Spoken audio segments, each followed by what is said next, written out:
One long hiatus later, and we return to the archetype analysis segment of the channel, and by popular demand as well. So I said last time in the bonus Persona 5 Royale video that I actually have a neat bonus for you, more like a surprise than anything. Anyway, from now on, I'll actually be reviewing archetypes that have already been reviewed on Ranked and Yu-Gi-Oh's Archetype Archive series and Legacy of the Worthless, since I mentioned in my introductory video, which you should check out as well, that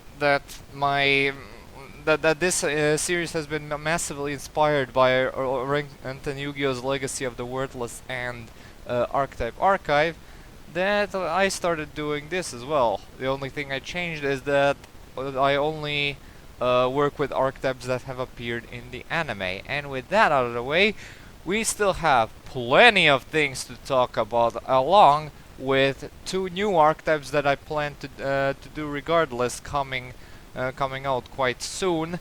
Although I'm not quite sure if they have received all their support cards, if they have been revealed yet or not. But anyway, for today's video we will be starting off with Malicevorous, a 3-card archetype used by number 96. Very interesting character to say the least, but yeah, Rada did review them. Technically it's in the playlist, although the video falls into the category of my Yu-Gi-Oh memes video, if I did a video like that, so let's check them out, shall we? It's a 3-card archetype, so let's make it short. First off, we start with the second best card in the archetype, Malicevorous Spoon.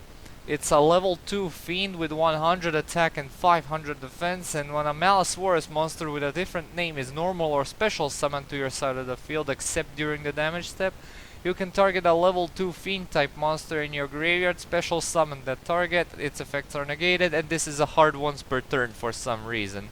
As you can most likely see, this is a rank 2 spam archetype, and its only focus was to bring out all 3 of their monsters in order for number 96 in order to bring himself out, since he is a rank 2 monster which requires 3 level 2 monsters as materials. So yeah, this is the second best card of the archetype, and now we move on to the actual very best card of the archetype. That'll be Malicevorous Fork. Its effect is that you can send one other fiend type monster from your hand to the graveyard in order to special summon it from the hand. Simply put, this awesome niche competitive play in some decks which love having their fiend monsters in their graveyard.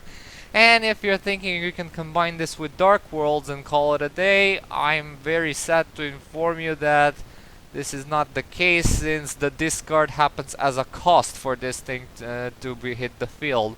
If it special summoned itself and then asked for a discard, then it would actually synergize with Dark Worlds, and it actually might see some more competitive play, because this is a subpar, bordering on decent extender for fiend monsters. So yeah, in dedicated fiend decks which can afford cards being sent to the graveyard by this way, this card doesn't tend to hurt as an extender. And now finally we have the worst of the bunch, Malicevorous Knife. And this one has the effect: when this card is normal summoned, you can target a Malicevorous monster in your graveyard and accept Malicevorous Knife and special summon it. Yeah, you can clearly see what this card has wrong with it. It wastes your normal summon, and it only does one thing, which is bring a member of its archetype, of which there are only 2 to choose from, because since this thing can't even bring itself out from the graveyard.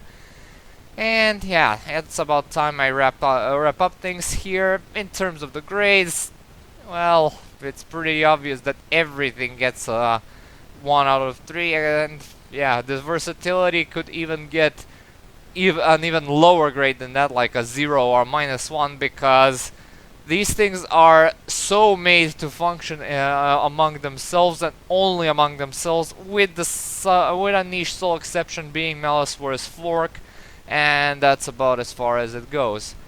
How can they be improved? Well, it's a question if they're even salvageable at this point. maybe if they get like a super busted rank 2 monster of their own, which can basically single-handedly turn the meta sheet onto a new page, then we might have something to talk about here. But anyway, that's about as far as it goes. But I'm curious what it would be called. We have spoon, knife, and fork. Then I presume the only thing we're missing is a fish knife, because that's the only piece of cutlery that I can think of that will end up on the table, other than, I don't know, plates and yeah. I can only think of a fish knife and a plate that will be on the table in terms of cutlery. Usual everyday cutlery. I'm not sure if they will go as far to have Malicevorous pot or Malicevorous or anything I can think of. But anyway, I've been rambling for a bit too long in a video about 3 specific cards, and yeah, this is the smallest archetype I've taken a look at right now. The next one is going to be a bit bigger, but not too much since it's still under 10 cards. Anyway, I'll see you all next time. Thank you all so much for watching. Stay tuned for more vids, walkthroughs, and updates. Comment, like, and subscribe. As usual, I'll upload the next part whenever I can. Be sure to check out my Patreon when you got the time. And as usual, I'll see you all and have a good day. Peace.